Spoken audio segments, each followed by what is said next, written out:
By the way, before I go too far, if you have not downloaded the federal directories, small business specialists, this is over 1,000 names on our website. These are free directories. We put a lot of effort into it. And I've been building this small business directories, 10 years, but we've really been keeping it very updated the last 2 years. So go download those. 1,000 people in federal agencies, small business specialists. Great way to get in the door.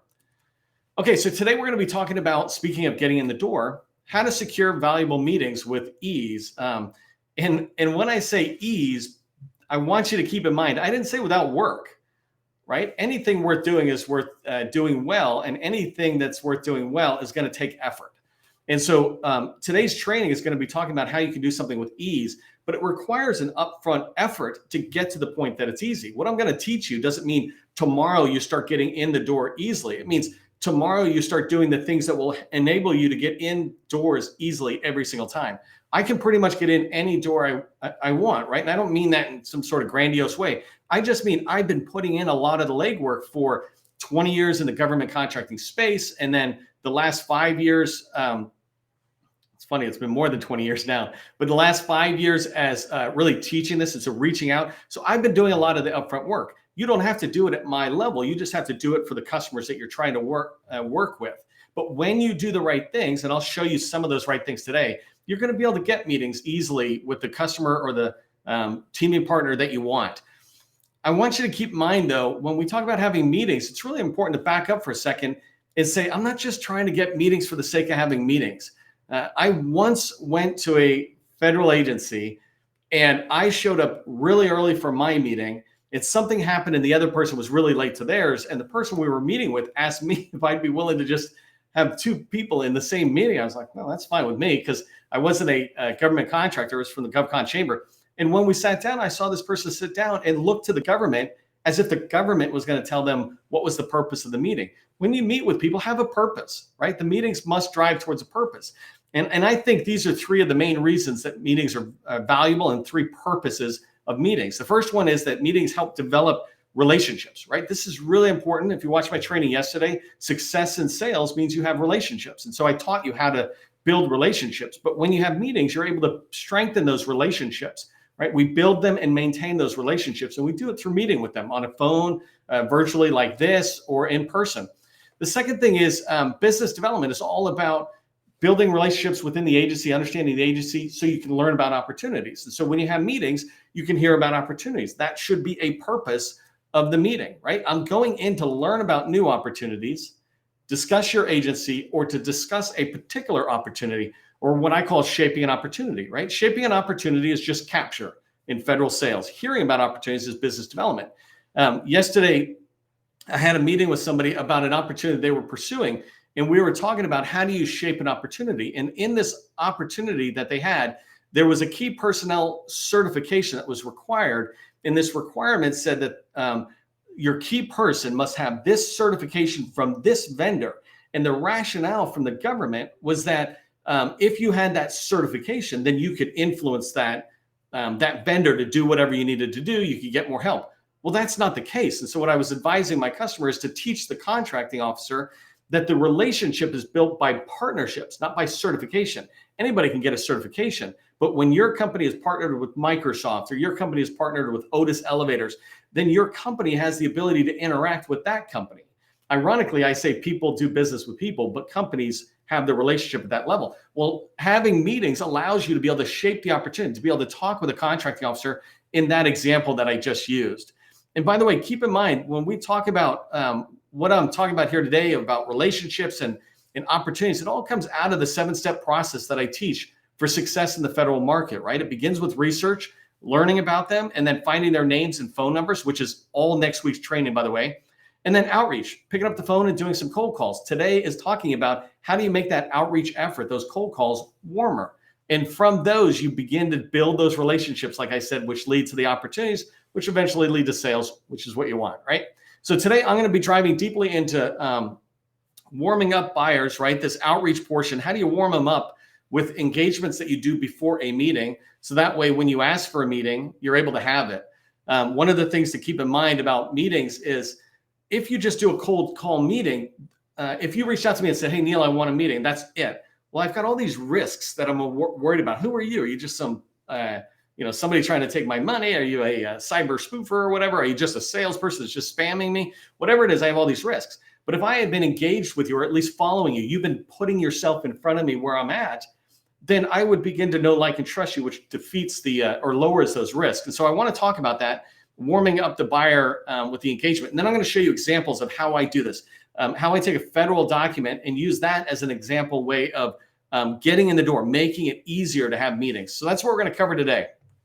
If you don't know who I am, my name is Neil McDonnell. I'm the president of the GovCon Chamber of Commerce, and I want to welcome you to my federal sales training, where I teach tips for success in the federal market. I've been a government contractor for 20 years. I spent 20 years as a small business owner in the federal market. And since 2018, I've been teaching people like you that government contracting is not a secret. It's just a process. When we follow the process A to Z, we're going to have repeatable, predictable results. And that's what I want for you.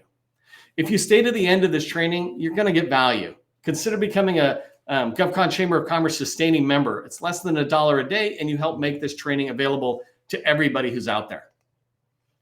Okay, let's dive into warming up buyers with engagement, the different ways you can do it. And the first thing I want to talk about before I get into the how is just understanding, what does it mean to do marketing engagement? I put down 20 touches and engagements. What this means is, one way or another, I'm doing 20 interactions. An example, if I'm engaging with you, this training might be one.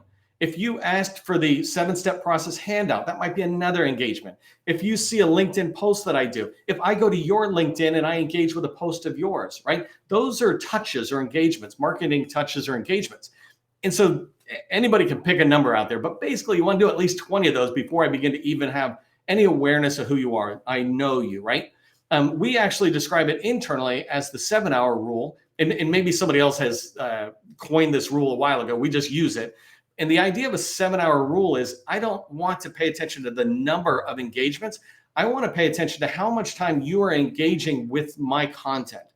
And I want you to think the same way. How are you enabling your federal buyers to engage with your company, to learn about whatever it is you sell?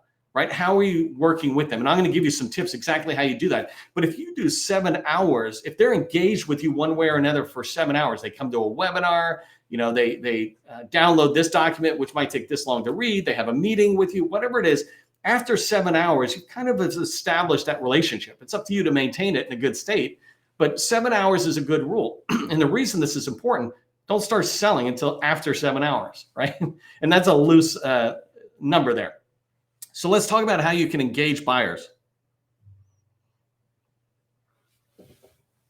So one of the easy ways you can do it is you can attend events. There's lots of virtual events, so you can attend a ton of those, right? Forget about Netflix, spend your hour in somebody's event. This event right here is a good example. There's a lot of these type of events that federal agencies host, right? You just find your target agency and see who's doing what. And so now we've shifted to a lot of virtual. But if you're outside of a base, or if you're in the DC area, you have the ability to attend a lot of events. Next week, I'm going to tell you about this event I'm going to. Jennifer Schaus is hosting it, but it's a networking event where she's got federal buyers there around, and the rest of us can kind of network. So those kind of events allow you to be visible, right? So you're not having deep conversations when you're at an event, but you're showing up, right? You're letting them see you. And this idea, of course, I can think about it and I see it. But I remember hearing this specifically from Anna Ehrman, who talked about she and somebody else, I can't remember, apologize. But they talked about how we begin to see you show up and we begin to take you serious. This company is serious about working with us because they come to our virtual outreach or vendor outreach sessions, VOSs, right? So DOS has these once a month. A lot of these agencies have it once a month. Have you or somebody in your company showing up every month at those events, and you will get seen, and you will begin to be, this is the engagement I'm talking about. They will begin to take you seriously, and then it starts making it easier to have meetings. Leaving voicemails. This is a big deal to me. I hear about people who tell me they've been doing outreach, but the outreach effort is, I left 1, 2, 3 voicemails over a period of a couple of weeks. That's not the right way. The idea, and I put here, leave 50 voicemails or more. And when I say voicemails, I mean you haven't been able to connect with that person. Well, that's fine. You want to, but reach out every 2, 3, 4 days. Don't reach out to more than 4 days, right? If it's more than a couple of days, it's already gone off that person's mind. There are people who reach out to me right now, yesterday, who I really want to get to. There's people on my team who get back to me and say they need something, and I really want to respond. And then something happens and their email's down, and then it's gone. Some of you reach out to me on LinkedIn, and I really want to get back to you, but then I get like 100 other messages that come in, and I'm trying to go through them all, and I literally should go to the bottom and come up. But I don't mean not to get back to you. Well, we call it raising it to the top of your inbox, right? Or to the top of your mind. So if you follow up and leave a voicemail, hey, John, I don't want to be a pest, just following up on a voicemail at your convenience. I want to connect with you. You're never pushy. You're never going, how come you're not meeting with me? How come you didn't get back? But you just are consistent, persistent, right? There's a difference between being persistent and being a pest. And when you leave the voicemails, don't tell whole stories, 15 to 30 seconds max. But just don't give up. That's my point, right? That's the idea there. And then engage on LinkedIn. I don't want to tell you a lot about this because you can go watch training I just did this week, I did last week, on all these different ways you can engage on LinkedIn and engage buyers. But the whole point of this is that you're trying to help buyers and teammates know, like, and trust you. Get them to be aware that you even exist, and then beginning to understand what you do. This is why I tell you in the chat, put your company name and your core competency. I can't tell you how many federal buyers talk to me every week saying, hey, love the training. I get in there. I had somebody the beginning of this week saying, I'm forwarding this to all the small businesses who are serving our agency. There's buyers in there. Take the 2 seconds to put your information in, but also do it in all these other ways that I'm teaching you. And when you do this engagement, you're getting people to know, like, and trust you. When they know, like, and trust you, even just out there, then they will begin to reach out to you, or they will be totally receptive to you when you reach out and say, hey, John, can we have a meeting? Okay, so the idea of today is I really wanted to drive down on one particular suggestion that you could use to help make it easier to get meetings. And so the idea, first off, let me just tell you, when I say federal document repurposing, what I mean is the government puts out documents, and I'll show you in a second. A great example, yesterday there was a document that came out for TikTok. TikTok was banned a little bit, like within the last couple of months, on government devices. And there was a whole discussion about, is it all devices or just government? It was government furnished devices. But then recently, this past week or so, it came out and said it's not only banned on government devices, also it's banned on contractor devices that are used in support of a contract, or any personal device used in conjunction with this contract. That means if I'm checking my government email through my phone, I can't have TikTok on that phone. Well, that's a big deal, right? That's the kind of document that you want to take it. It's really hard to read. It's the CFR, the regulations that are out there. And so you want to take that, summarize it for your customers, for teammates, and for agencies. Hey, do you realize this is impacting all of your employees as well? What's your policy, et cetera? And I'll talk more about that and how I come back in. But the reason you want to use these documents and the path that you're taking them on is you're making them aware of problems, right? So we make customers problem aware, and we're trying to make them problem aware of things that the government is talking about. If one agency or one headquarters, for example, DOD, puts out some big initiative, which I'll show you in a second, then you can share that throughout the rest of DOD. You can share the DOD document throughout the rest of the federal agencies. You can bring that to their awareness. And I'll tell you, so many people are unaware of the very documents that guide what they do because there's just too much information. And inside there, that problem we're trying to make them aware, I call that an implied need. If the document says that you must ban TikTok, the implication or the implied need is that you need somebody to help you deal with that. The policies around TikTok, how do you put in technical checks to make sure people aren't using or having TikTok when they come in, whatever it is, right? You can go in and talk to them. Well, that's an implied need. And when you go in and have a conversation, you turn it into an explicit need. People only buy when they have an explicit need. And sales is about turning implied needs into explicit needs.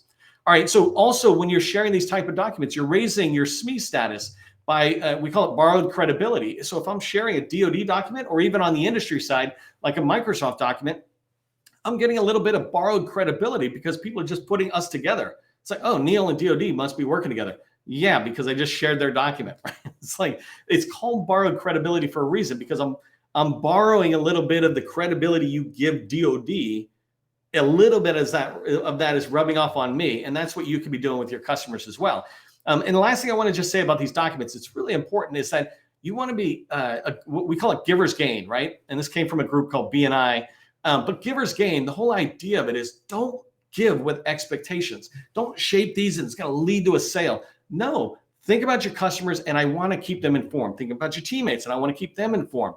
What if you have a teammate who's using accidentally, they've got people with TikTok on it and they lose their contract because they violated the contract or something, right? By informing your teammate, you're helping them. You're making sure. Don't give with any expectation. Givers will gain, though, because in the federal government in particular, your buyers will start seeing you as the trusted advisor. When you only are sharing documents around your space, elevators or SharePoint or cybersecurity, workforce development, et cetera, right? Machine parts, when you're sharing information around your expertise, they will begin to see you as that expert. And when you're getting some of that borrowed credibility from agency documents, it's even better. So I want to show you some examples for whatever time we have, and I'll show you how I would share them.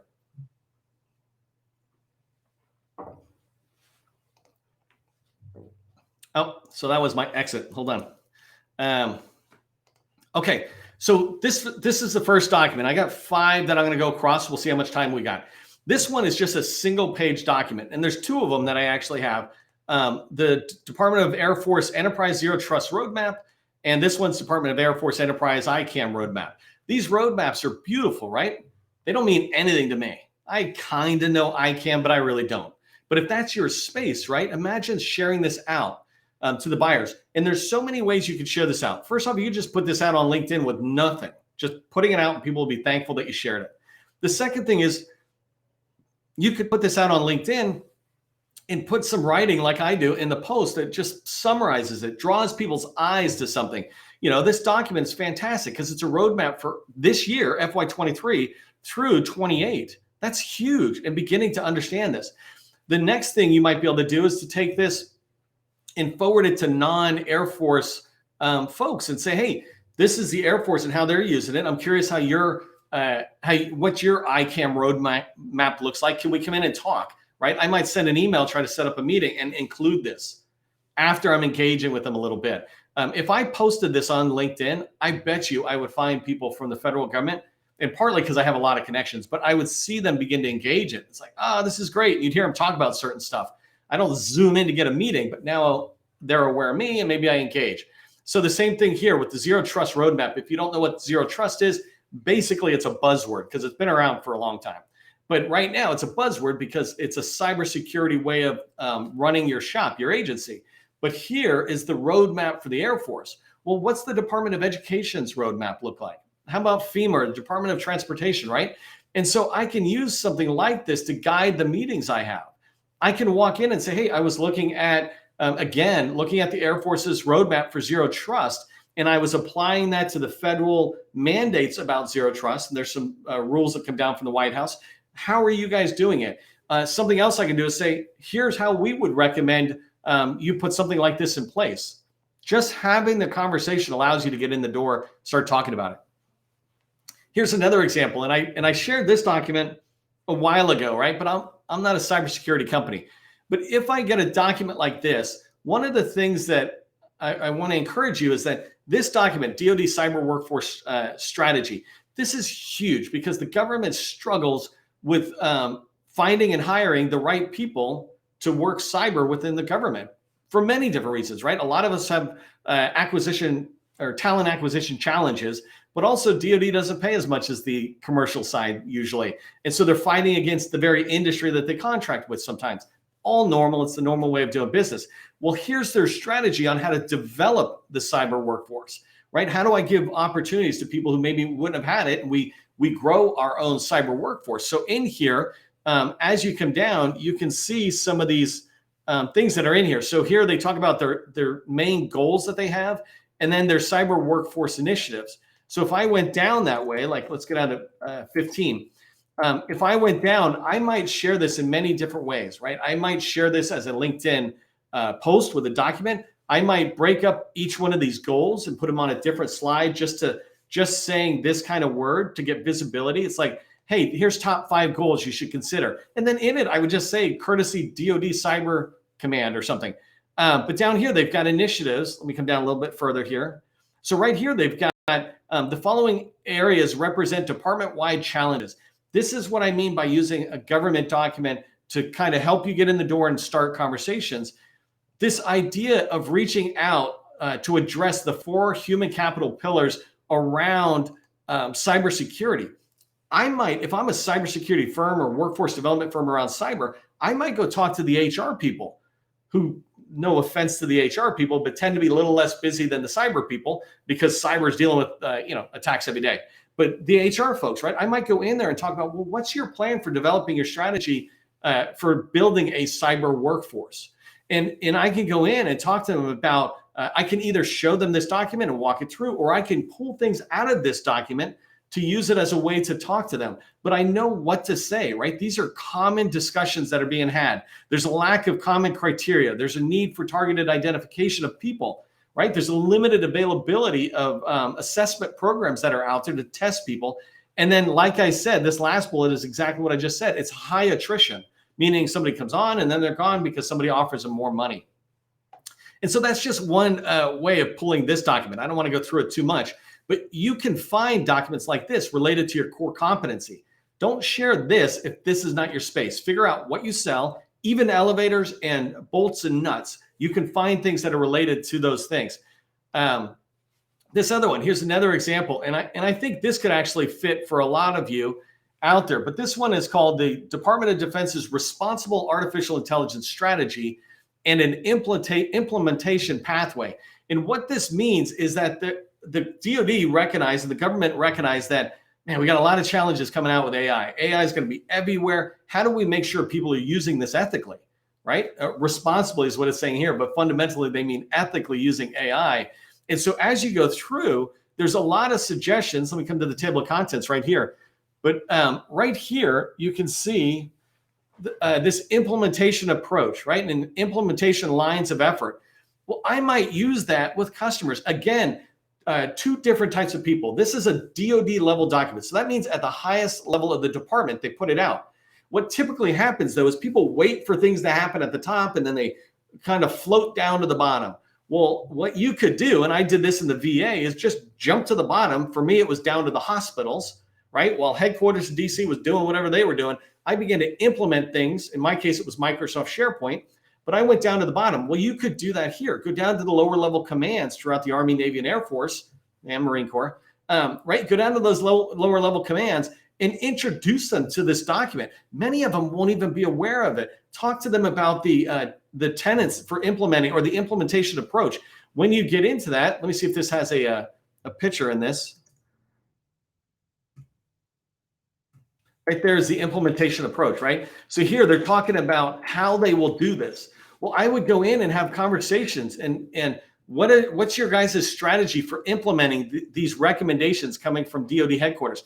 But then I would also take this right over to Department of Education. Hey, this is what's being discussed in DoD. Where's the discussion going on your side, right? I can't have the whole meeting with you here in this 30-minute training, but I think you get my point where you take a document like this and you're able to interpret it because you are the subject matter expert. You can share it out there. You can walk it into an agency. You can use it as a door opener, right? Imagine sharing. This thing has 47 pages. I'd be willing to bet you could quickly create 30 pieces of content, one for every day, over the next 30 days that is somehow touching on this. And just at the bottom of your post says, reach out to Neil if you want to have a conversation about responsible AI in your agency.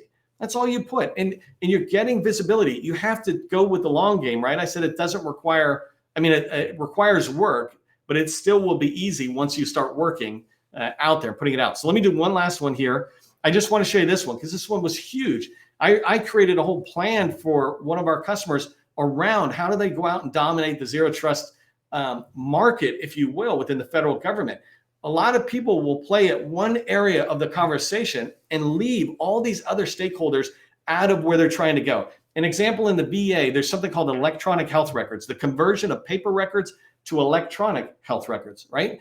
And everybody wanted to go after that in the VA because the VA has all the veterans' health records, right? And so everybody wanted to play there. That's where a lot of the major conversations were going. And so companies like mine headed to the bottom and went down and worked with the actual hospitals. It's the same thing here. Zero trust is a big word, but it's happening kind of at the top. A lot of people down below don't have the resources that they do at the department level to implement or even understand zero trust fully. So you could take a document like this, which is a capability execution roadmap, and go in and say, hey, why don't we talk about this? Why don't we talk about how we might be able to help you implement some of this on your own? Or if the department is implementing such a major strategy like this, you know it's going to flow down to your office or your command. Why don't we help you get ready so that when it hits your command or office, you're not reactionary, you're ready, right? And so that's the idea of taking a document like this where you can go in. I think these are course of actions, right? And it lays out, this document is beautiful because it lays out all these roadmaps and your agency customers, the people you're trying to target, this is the information they would value hearing from you. And it's what gives you, again, this raising your SME status. We call it supreme domain authority because you speak on one topic and people get really used to hearing about it from you. All right, here's what I want you to remember from today's training. First off, you definitely can get meetings with ease if you put in the work. And so an example of the work is what I just described today: engagement on LinkedIn or events, but also engagement by doing the repurposing of federal documents that are out there. I would encourage you, here's the task for you for tomorrow, let's say the next business day, is go spend 30 minutes, schedule it, and just try to find a couple of documents like I just shared. When you find them, you and your team can then just break them down into posts. I do training like that. You can go look on how I talk about how do you repurpose training. So I give you step-by-step. You can find that training that's out there. Hey, I want to invite you to join my BD Accelerator workshop if your company's at the right stage and you're looking to move to the next level, get some help to accelerate your BD activities. And you're right for us if you're doing 2 million or more, right? Certainly more. But I try to get it at that 2 million level so you've got some past performance. And ideally, I'm looking for 8A firms because there's a lot of activity that I'm trying to do. And I figure if I raise 8A firms, it'll kind of bring everybody along. But this is a paid workshop for 5 firms towards the end of the year. And I will tell you, we're filling that up. I'd love to have you in there if you're interested. No pressure, but it's a great program for those who are at the right position and ready to accelerate when you got the process in hand. For everybody else, remember, government contracting, it is not a secret. It's just a process. I will see you in the next training.